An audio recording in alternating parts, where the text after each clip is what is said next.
to select one courageous young man and woman for the honor of representing District 12 in the 74th Annual Hunger Games.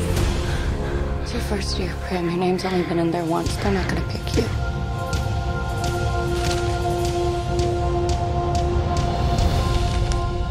Primrose Everdeen.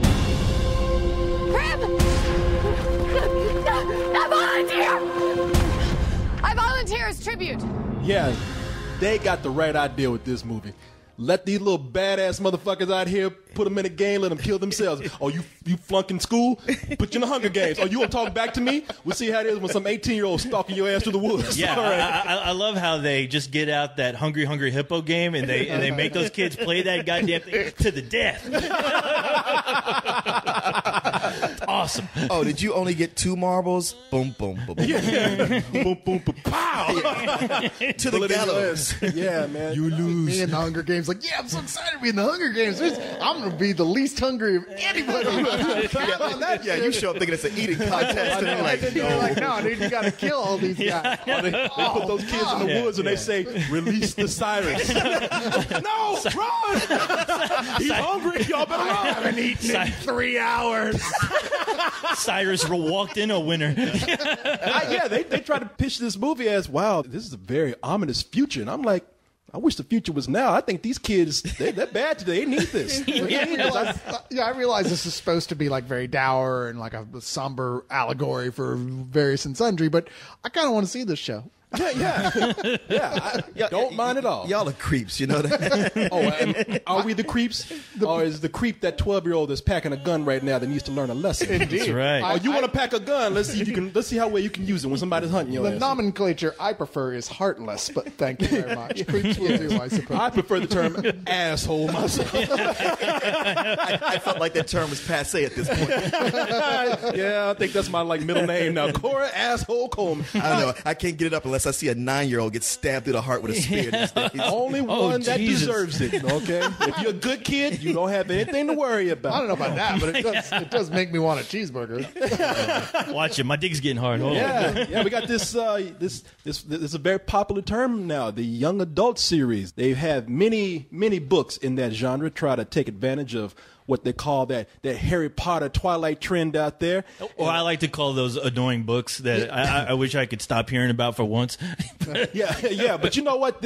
A lot of those books, they've fallen by the wayside. They could not match the success of Twilight or Harry Potter. We had Aragon. We had the Golden Compass. We had Percy Jackson. Percy Jackson. There you go. That's that boy I'm thinking of. Percy Jackson. That's my favorite one. Percy Jackson is a poster child for that maybe the Golden Compass as well. But for that one. hey, we're gonna turn this into a franchise. And not with this movie, ain't. Not with that. It's funny because I knew Miss Jackson, his mom, and that boy, he was such a good kid. I thought at least he would do well. But I had even read those Philip Pullman Golden Compass series. What is it called? His Dark Materials, and I went, these are really good, but there's no fucking way they're going to make a film show out of these.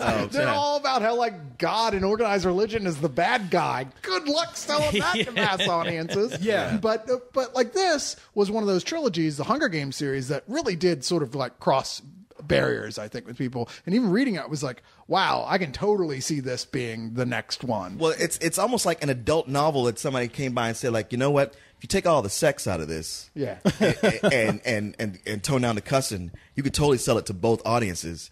Yeah, and Suzanne Collins, who wrote it, she's been a TV writer for years, so she knew exactly what to put in and what not to, and how to keep it moving. I'm almost a little kind of annoyed now because it seems like every week there's a new series coming out, just so they have the potential to turn it into a goddamn movie in order for it to be a franchise and to explode. Because when I heard about this, everyone was already treating it like the new Harry Potter, and I was like, oh, this better be fucking good because I'm already getting annoyed. Yeah, but I think what this probably had over some of these other books is that it was a little edgy. I mean, the thing that made Harry Potter successful throughout the years, this kind of started out that way. It's brutal. I mean, only in the theme of maybe not so much in explicit gory violence, but it's violence against children. Well, look at it this way. Harry Potter introduced the world in this world to magic. So when Percy Jackson comes along, it's like, well, we got magic already. Thanks. Yeah. Golden Compass followed too close to Narnia. Yeah. It's just like, we got one of these. Thank you very much. Yeah. Hunger Games comes out, and you go like, oh, it's another one of these. You're like, wait a minute.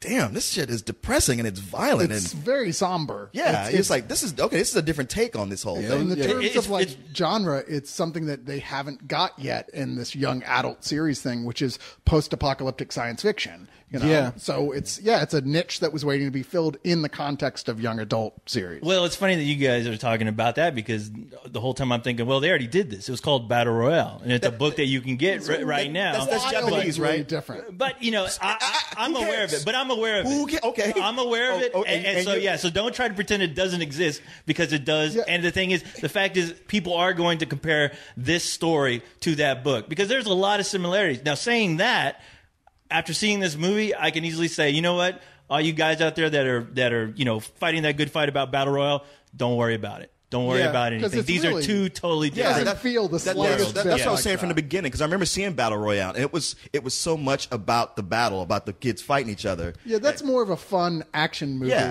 almost Grand Guignol. It's like really bloody and violent and lots of gunplay, and that's what that's about. Yeah. The Hunger Games is not about that sort of thing at all. Yeah, no, you mentioned Battle Royale.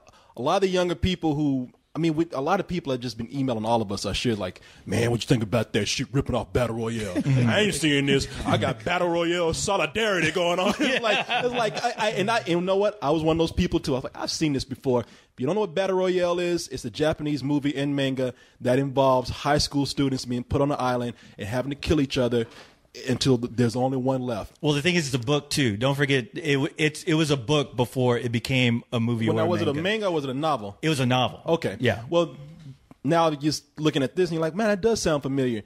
In this film and in the book here, you have a world. Now, you tell me, you guys have read the book. This seems like a totally different universe. Right here, you have whatever this is. There's been a great war. And in order to make sure that this war never happens again, you have 12 districts where two kids, a boy and a girl, between the ages of 12 and 18 from each district are put in the Hunger Games. And it's just what we said. They have to fight until there's one left, and that winner will be crowned as the sole survivor, king, queen, homecoming, whatever of the Hunger Games. They're showered riches. Their family gets money. They get to not live in the poor district. They get to have a nice home and be famous. Now, see, that's what this movie was missing. Because if that was my kid, I bet you better get your ass up there and go participate in this. We gotta eat. I will say something that the movie was missing from the beginning, at least for me, is that it didn't really deliver the feeling of how hungry everybody was. I mean, it's called Hunger Games for a reason, because all these districts work their asses off to support the capital, and they're barely given any rations of food. So the whole thing of getting your name into the drawing, it's like if your family accepts government assistance, it's like, sure, you can have some government cheese, but your name's going in the hat 5 more times. Wow. Which I didn't get that at all. I know. I was upset that was the thing because it makes you wonder, what is the big deal about these games, and what is the main purpose? I was trying to understand, why do they do it? I mean, why don't they just kill these kids and just be done with it? They actually addressed that specifically at one point. President Snow, played by Donald Sutherland, who is ultimately the main bad guy of this whole series, is asked about that. Well, what is the deal? Why don't we just kill them? And he's like, well, because it gives them the one thing that they can't live without, which is hope. And in and of itself, that becomes a drug to people who are desperate. I mean, look at the fucking lottery. What do you think that is? It's a lottery. That doesn't help the poor anywhere near as much as it helps the rich. All right. Let me ask you a question then. Is this an alternate world, an alternate universe, or is this not necessarily our future? The reason why I ask is because you're talking about that whole thing of people in poverty and how they seem hungry when they're working their asses off. You have the futuristic world in here, which is very flamboyant. Oh, yeah. And then you have the rural part of it, which it is so rural that they even though this is the future, these people still taking black and white photos like Abraham Lincoln. Well, yeah. I mean, the capital, they're all the 1%ers, and they make everything off the other people. And they only showed you District 12 and a little bit of one of the District 11. 11 with the grain district, but every district has their own specialty. And District 12 is all about mining.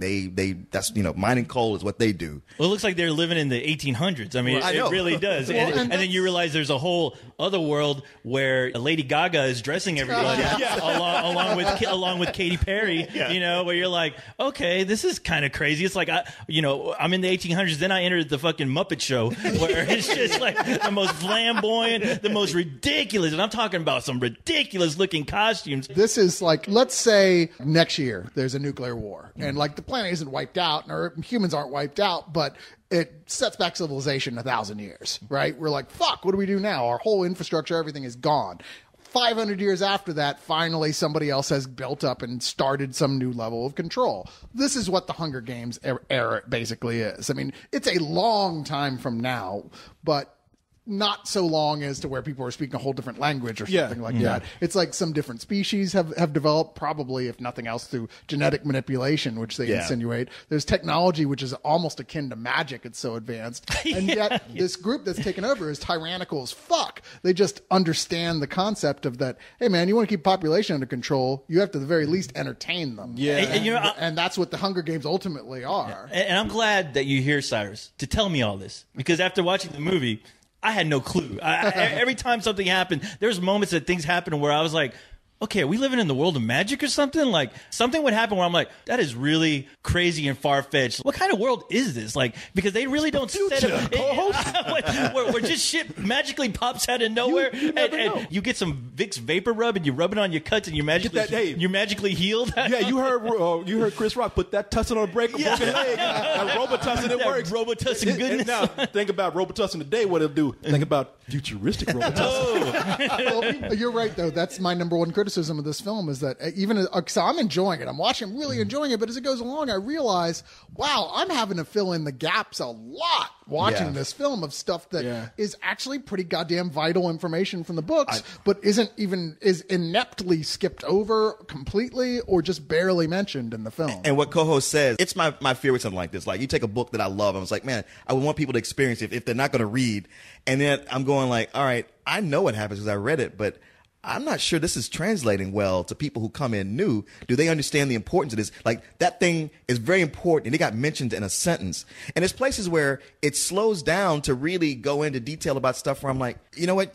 Get off that. You need to spend more time on this thing. This is much more important. Well, as somebody who hasn't read the book, there a lot of these details that you're saying that people might not notice. I did see that. Like you're talking about in this world, if you're getting some sort of government welfare, then the more you take it, the more your name's going to be entered on a list. It was mentioned once, but I heard it and I got it. And the movie was, it's 2 hours. I don't want them to dwell on the discussion about government welfare in this movie, but I did like in the film when it first started is they downplay everything to make it feel real. You have Jennifer Lawrence as Katniss, the lead character here, and Josh Hutcherson. Hutcherson. There you go. You got it. Y'all can't think. Josh Hutcherson. Good job. I was practicing before we. It's not like it's in Cyrillic. Come on. Come on, you talking to me, man? Your last name be Smith. I'll fuck it up. Smithereen. No, but why do people give me shit about women then? I don't understand. Because it's hilarious. Yeah, it's funny, But no, you get to follow them, and I love that this movie is able to not only kind of bring the marriage. I mean, exaggerated as that futuristic world may be, and then you have the polar opposite, which with pretty much this backwoods country as farming culture. I mean, it's very rural. I mean, we're talking about inbred almost, but it makes this world feel a little more real. Some people, I know they're going to complain about this, but I think Jennifer Lawrence and Josh Hutcherson, you know where this is going to go with them, but they don't make it too overbearing. They downplay it almost to a fault, but they downplay it, and this is that kind of film where you don't get like a modern soundtrack that they're trying to sell. You're not getting musical cues to like tell you when the romance starts. And there's certain parts of the movie where, I mean, the moment I thought that I wasn't caring about anything, Jennifer Lawrence, I think she's amazing. She was a perfect casting for this. I thought she made me feel something. There were moments where I'm like, she's just staring all over the place. I don't really get it. And then she would volunteer for a sister, and she'd be torn apart by that. I'm like, man, I'm feeling real. That was a very powerful scene. I mean, very emotional about this. Yeah, I know. I did too. I was like tearing up. I was like, damn, the movie just started. What am I doing? And I've read this. I know what happens, but the way it was put together, I was like, damn, that just struck me to the core. But there's these undertones that happen. I mean, when they get these kids together, especially kids from the same district, you see them getting along. I mean, they're kids. They can't help but connect at some point, no matter how hard they try not to. Yeah, even though some of them are indeed little fucking fascists. something. Yeah, they got to bring in the assholes. But, you know, for a lot of them, you're thinking, in a certain way, it is a brutal film. I mean, if only in emotion, because I'm watching Jennifer Lawrence get along with certain characters, especially people from our same district, and I'm thinking, not, wow, I hope you guys get along and somehow make it out of this. I'm thinking, man, I hope somebody else kills that person that you like so you don't have to, you know. And I'm talking about a kid, you know. It's like, and so I like that. Where I thought it didn't do so well, it's a 2.5-hour movie, and I'm not wanting them to rush through some of the more subtle parts of it, but I did feel they could have sped that up. And this is a complaint that you always have, Leon. Like, when there's certain parts of action that occur, they really film that tight. I don't want to spoil anything for anybody, but there's certain parts where to really feel something in this movie, you have to see these kids die. Oh, yeah. And I thought that they mishandled that early on when you need to see them die in a very frightening way. They cop out by going too close. Yeah, I mean, that's been the fear. Even kids I've talked to who are looking forward to seeing it, they're like, I've heard that they're not even going to show this death. And I'm like, they show it, but I mean, I give the movie credit for showing blood because I see too many movies that are brutal and yet bloodless, and I'm like, I don't get anything from this. They do show blood, but they cut away right at the kill shot. And I suppose, you know, it's probably what they had to do to get the PG rating. Yeah. But it takes something away from it. Yeah, I think I understand why they did it. And I actually would even go so far as to say I agree with their reasoning behind why they did. But my problem with those tight action scenes is that you just can't tell what the fuck is going on. I'm like, there's two people fighting. I don't know who. Yeah. I don't know who's winning. Well, especially when you got two blonde guys fighting each other. I'm like, guys, come on. No, because the camera's like zoomed in on their goddamn hair or their shoes or their jeans, and you can't figure out who's who. There's a point where Peta has to show his strength in the arena and tosses a ball, and rather than showing that giant ball knocking over what it does, right at the point of impact, they show a reaction shot from the crowd. Yeah. And they aren't even that impressed by it. I was like, that was an odd thing to do. You know what? Set that back up and shoot it right. And Josh Hutcherson is the kid that plays Peter. Peter, talking about. Is it Peter or Peter? Peta, like the bread. I thought it was the organization that saves animals. But if I had any complaints, I mean, I thought the girl was okay, but it seemed like the main story, at least for this film, was the relationship between the two characters, where I felt like there was no real chemistry between Jennifer them Lawrence at all. and Jennifer Lawrence and the thing is, that's supposed to be on purpose. Yeah, that's a really interesting thing to just bring up, because in the book there's a whole, like, a core part of the story is that she's thinking that, like, this whole thing that's going on, this love story it's building, is just a setup that both he is in on and the guy played by Woody Harrelson, who's sort of their mentor, have set up to make the crowds like them more so they can get sent more gifts in the arena, like a big put on. So like they need to get sponsors. Yeah. So she's just playing along, really, you know, like reluctantly at first, but as it goes on, it becomes easier because she genuinely starts to like this kid. But it's pretty clear to the reader right off the bat that this kid ain't fucking around. There's this one girl that I've had a crush on forever. Well, I'll tell you what, Peter. You go out there and you win this thing. And when you get home, she'll have to go out with you. Right, folks? Thanks, but I don't think winning's gonna help me at all. And why not?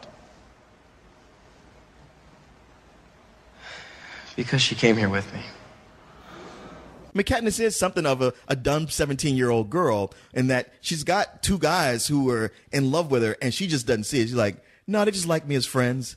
And, you know, something that disappointed me, like the way this movie ends, it ends on kind of like okay. But in the book, it's not like the events are different, but the way it's put in the book, where you really understand what's going on, it's kind of a gut punch that stuck with me for a while. I mean, this was a book I put down and just like for a week going, man, that was fucked up. That sucks. Well, let me tell you that gut punch that you got, it's not in this movie. Oh, I know. Yeah, not at all. Which you know, the biggest problem with the movie is, I don't know if it's just because it was overhyped or what, but I mean, I just felt underwhelmed throughout the whole thing.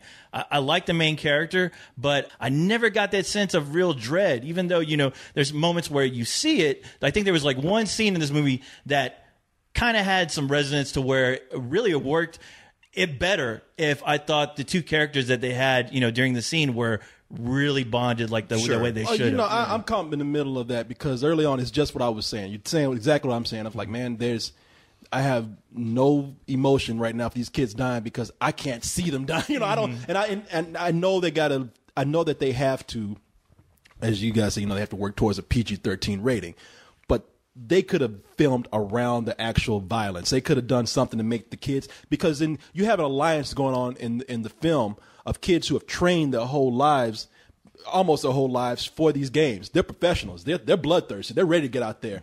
And I wish I'd seen them being threatening to these kids. I mean, before Impact, I wish I could have seen one of these kids like corner, like, because they just, once they let these kids go, they're like, fuck, I'm going after the smallest kid out there. Yeah, I know. I'm going after that 9-year-old first, and I'm not lying. And there's a part where like I wish I could have seen them like being predatory towards these 9 years old. So I felt that this pack of like bloodthirsty kids were a threat. But because they film it so close and jumbled, I don't get that. But I will say, later on in the movie, I'm like, damn, they fucked that kid up. You know, that's about 3 or 4 kids that I'm like, wow, they got it bad. But that is my issue. That is my main issue, because I mean, I've seen plenty of movies where, you know, where kids in dangerous situations, you know, you build enough character to where you make these kids likable. It's to some extent, or you find one that you can relate to.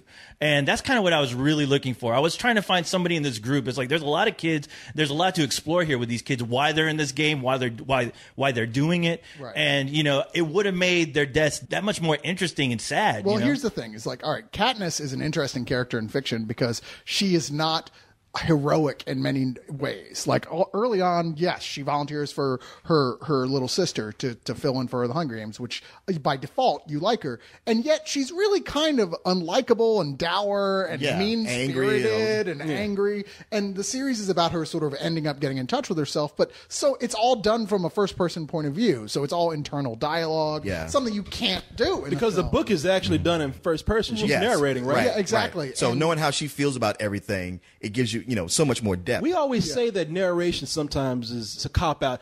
Do you think this movie could have benefited from you know what? I don't think it. I think her narrating it wouldn't have helped. I think that would have hurt.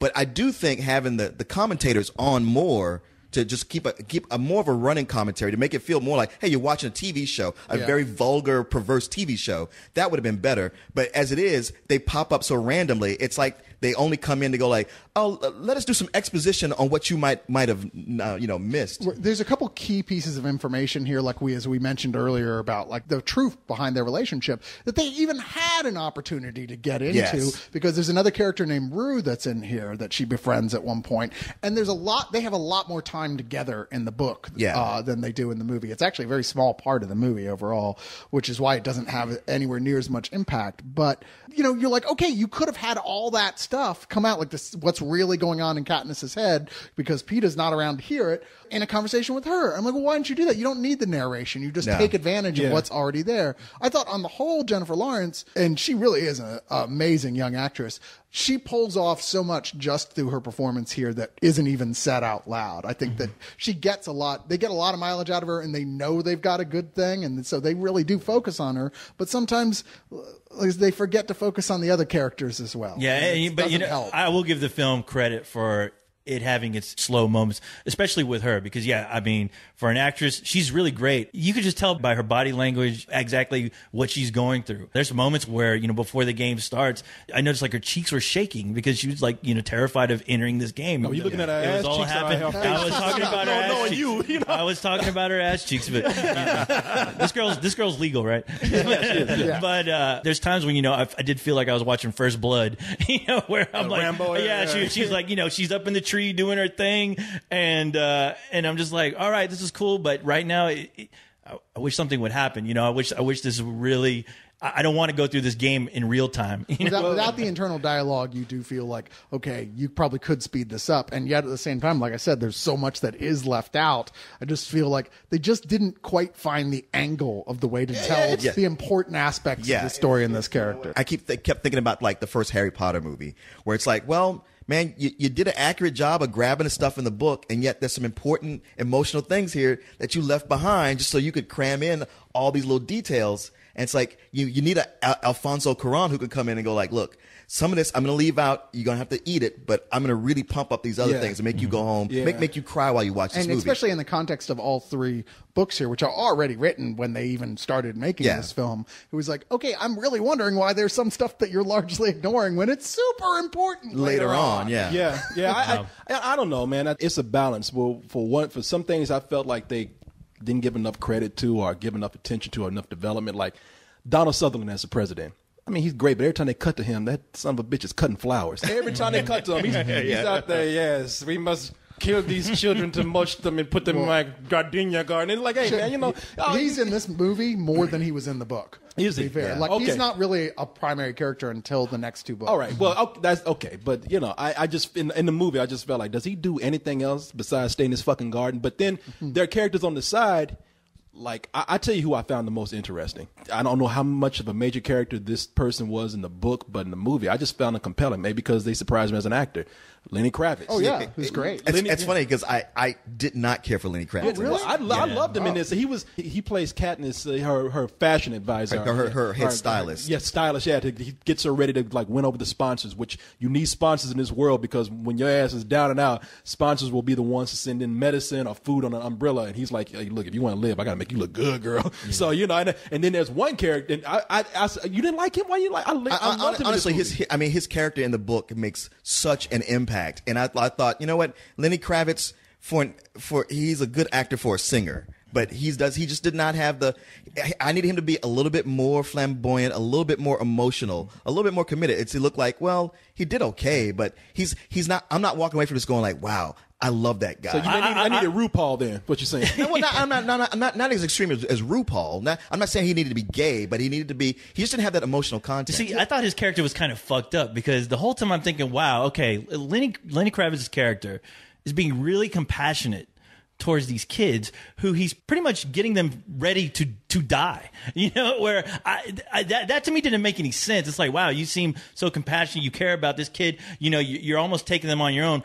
But you understand, you realize what's going to happen to this kid. Because, you know, the brother had his hands tied. You know, that's his job. What are you going to do? You know? Hey, there's always work at the post office, all right? It's either you can do that and live and eat all that good food and drink all that good liquor and live in the comfy beds, or you can go stay in the coal mining district. Yeah. See, what do you? I already know what you would do. I just thought he was an evil motherfucker. No. You're right about that. I mean, that's his job. It wasn't like he had a big choice in the whole thing. Like, this is what you do. Hey, that's a rough world they live in, man. And I got to tell you, I got the Corey sniffles, man. There was a scene in the movie I had to pretend like I had a cold because, you know, pussy. I was kind of crying a little bit, you know. What are you crying at? Yeah, you know, I can't tell you, I'll spoil it, but I was trying to pretend you're human. God. I did. Okay, I was doing a lot of coke under the table, but you know, hey, I was like, timing is everything. When you saw Lenny Kravitz, did you say Lenny Kravitz? I can't say, man. There is a part in this movie. I don't even want to say too much after that, but there's a part in this movie where it got a little cheesy, but before it hit that point, I put my head down like, man, that's rough, man. You know. Yeah. Oh, you mean the scene where they came out where they were set on fire when no, they were going? No, you know that. Listen, there's a lot of things that people are talking about. Like, apparently, the two biggest inspirations for this book is Greek mythology and Battle Royale and the invasion of Iraq. And, Greek mythology? No, it was reality TV and the war in Afghanistan. Well, no, there's something else where she says she based this character off of a big Greek figure, Theseus or whatever. Prometheus? Theseus, yeah. Prometheus? What are you talking about? Prometheus? Figured to cross it over with Pimento Cheesius? No, and she based some of this off of Greek mythology too, like all the gladiator games and whatnot. And that's why they do, because the reason I'm saying that, because somebody mentioned to me that everybody keeps saying, man, you know, because they seem more upset. I was talking to two girls after this, and they seem more upset like that I didn't get some things. Like, and see, if you don't read the book, and they don't explain the movie, you're not going to get why they held up their symbol with their hands. Because, you know, that's like goes back to Greek mythology. Like, sweetheart, slow down. It's okay. I didn't give a fuck. All right, I thought they were just waving high. You know, well, it's one of those things that once again in the second book that becomes much more important, and it's a really moving moment in the books when that happens. I was kind of surprised that they had the earlier scene with that because I don't. I know it's not even in the first book at all. That's weird. Like, okay, well that takes the impact out of when it happens later. Yeah. But of stuff that's just not bothered to be explained. That girl's not wrong, but at the same time, it's like, look, you can't get mad at someone not understanding something coming out of a movie. Yeah. There's no rule that says you have to read a book before a movie. It's a movie's job to make it be able to stand alone. I agree. Amen, it brother. sounds like those goddamn fucking Potter kids that I had to deal with, where it's like, did you read the book when this happened? What kind of an asshole goes to a movie without reading the goddamn book first? I'm like, well, I do. Even having said all that, and as a big fan of the books, I thought largely, like being able to fill in those gaps in my head here and there, I thought it was nicely illustrative of the books. I mean, I enjoyed it a lot on that level. Like I said, I enjoyed Jennifer Lawrence. I enjoyed the way it was shot. A lot of the cinematography I thought was really beautiful. I didn't really have a problem with the pacing on the whole. I mean, because it is sort of more contemplative, and even, as you said, goes First Blood-ish. I mean, there's a lot of her, like, she is a fucking badass, and in the book, more so than here, she's sort of coming to terms with the fact, like, wow, I actually am pretty cool. Right. Yeah. Like, what would you give it then? You want to give a rating? Oh, sure. You know what? This is probably inaccurate to anybody but people who have read the books, and I don't know how else to judge it because they're still so fresh for me, having just read them relatively recently. But I'm going to give this a high matinee. I think if you have read the books, you're gonna feel like you saw a lot of the stuff you really wanted to see. You're going to write it, fill in the gaps. You're going to get upset where the same places you got upset in the books. Your female friend is right. It's a shame you didn't read the books yet because you would have enjoyed this more. It's not too late. It's not too late. There's still 2 more books. Yeah, there you go. And you would enjoy them immensely. I'm pretty much right there with you. I was probably a little bit more disappointed just in some things where I thought, man, overall, I felt like this needed a stronger director. This is a guy, is Gary something? It's Gary Ross. And you know what? I was really looking forward to see what he do with this. And I'm surprised at what he did with this. What did he do? Because he's done like movies that are very different from each other. He did Seabiscuit, Pleasantville, The Tale of Despero, the one, the animated film about the mouse. Wow, that was supposed to be terrible. Which one? Despero. Well, Pleasantville and Seabiscuit were all right. I didn't like Seabiscuit. I like Pleasantville a lot. Yeah, I like Pleasantville. I like making Seabiscuits when I go to the bathroom. You know? I'll eat some horse meat when I'm in Paris, but he struck me as a guy who's good at a couple things. Like, he's good at working with his actors and having quiet scenes. But when it came to doing things that on a grander scale or working with action, he wasn't so good. Like, he needed somebody else to come in. And it's not so much, I don't know, I kept want to say pacing. It's not that, because in the beginning of the movie, it's quiet, and it really does give you that feeling of being very real. But there's a point where I was like, it's almost too quiet. It's like, I don't want a WB soundtrack in here, but I would like some more score to kind of pump things along. There's some things he does brilliantly. Some places I thought he dropped the ball. Overall, though, it's a movie that I like. I even say I like a lot, but I don't love, and I could have loved because it's such a great story. So I come in at a matinee. Okay, I agree with you completely that there are moments where this director, his biggest weakness is, I think, is also his biggest fault in this movie, is that he's a little too held back in some parts, a little too tight, and a little too dramatically underwhelming. I agree with you completely when you say that. At the same time, I think that works for him. I think, when you have a world that's supposed to feel real, his handheld, I think, did help in that area. I think his lack of music cues helped in that area. It really brought me into that world. And I like that he held back where the movie could have gone crazy, especially with the flamboyant society that they have here, the 1%, as we say. Yeah. Characters like Stanley Tucci, who's the host and the commentator of the Hunger Games. Yeah. And who was the other person that was with him? Toby Jones. Wearing those British Parliament wigs and shit. They could have been overbearing, but because he was able to they were toned down from where they were in the book. Okay, and I like that a lot. So overall, because they could have. I mean, you look at something like Twilight. I hate to compare it to that, but people are, where you have such an unlikable character like Bella, who has no fucking personality at all. I like seeing this handled in somewhat of a mature manner. The relationships that they have here. I just wish they hadn't held back on some of the violence. I'm not even saying that I want to see these kids die. I just think that would have given this movie something to emotionally root for. So therefore, because they lack in that area mainly, it's a movie that I was dying to give a full price because of how well they handled this movie without making it just a commercial property. But I didn't feel it completely when I walked out. I do think it was lacking, and therefore I'm with you, man. It's a very high matinee. Yeah. Yeah. I mean, when I walked in the movie, I wasn't looking to destroy it, because the past weekend I saw Battle Royale, and the first hour. But the first hour, let that shit go, man. but the first hour of it, because I honestly think a lot of fans of Battle Royale, they're curious. A lot of people who keep hearing that comparison, that's what they want to know about. That's the biggest thing. But for me, I was like, the first hour, I was like, this is its own thing. So I was glad. I was like, I can put away that Battle Royale argument and set it aside because Battle Royale has nothing to worry about. So I'm going to judge the movie like I should on its merits alone, just stay watching it. I liked how they didn't waste any time with giving you an idea, the sense of dread that these kids had about being in this game. But yeah, as it went along, there were moments where I thought, not shying away from the violence, but really showing the violence and getting you to know the characters. I thought this movie would have had that emotional impact that it really, really needed to connect with people who haven't read the book, like myself, which, you know, I'm sure it's in those books. That's why people love those books so much. And it's unfortunate that it wasn't here. But overall, I mean, I do give the movie credit for being its own thing. But yet again, it didn't really strike a chord in me all that much. So I'm going to be fair. I was almost a rental, but I do admire some of the things that the movie did.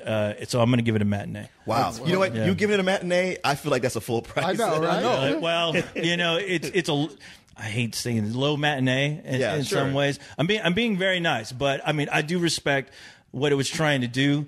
And I'll tell you why I almost gave it a rental, because of the ending. The ending, you know, knowing that this is a trilogy, I always hate it when movies just don't have that ending where, you know, you want to be excited about the next one. Right. And this movie does not have that at all. This movie could just come out by itself, and if it didn't make any money, it'd be fine because it's a standalone, and that is it. You wouldn't think twice about what's going to happen to these other characters that they introduced that you'll never see again. Yeah, You couldn't be more right about that. Well, and honestly, the book is the same way there to a certain extent. I mean, it's about that moment of triumph, but then, you know, a clear undercurrent of loss, and not everything is not okay. Yeah. How can it be? Yeah. I mean, you have to go, all right, woo, and then you go, what the fuck is wrong with you? Didn't you see all those kids just get killed? Damn, I wish I had a drawstring so confetti could fall from the roof when you gave this a matinee. I know, right? Matinee. You know what? Well, you know, I did love the girls' acting abilities, especially the shaking of the ass. And you know yes. what? And there's a lot of things. I mean, you and I are on agreement on a lot of things. I'm with you, man. I felt like I know what they're going to tease me with at the end, but I don't really care. You know, good movie, but I don't really care. Both of you guys in your summation cracked me up, though, because you're both like, one of your key points that bugged you was that, you know, I just didn't see enough kids brutally die on screen. And I can't really emotionally connect with a film that doesn't have brutal child death. It's true, man. But the thing is, that's the premise of the movie. That's kind of what it's sold on. And don't get me wrong. I mean, you think I'm heartless, but the biggest thing about this movie. I know you're heartless. No, man. Because you're going to be surprised. I want to say that the biggest thing about this film is that it gives me hope. I'm not afraid to bring a child into this world now. I'm actually looking forward to it. So now I'm afraid. Yeah, I know. You sassing me, boy? Yeah. Hello, Hunger Games? Be very afraid. Got a volunteer. It's the new Scare Straight. So you're here to make me look pretty? I'm here to help you make an impression. And so it was decreed that each year the 12 districts of Pan Am shall offer up in tribute one young man and woman between the ages of 12 and 18 to be trained in the art of survival and to be prepared to fight to the death. This is the time to show them everything. Make sure they remember you. I just keep wishing I could think of a way to show them that they don't own me. If I'm gonna die, I want to still be me. I just can't afford to think like that.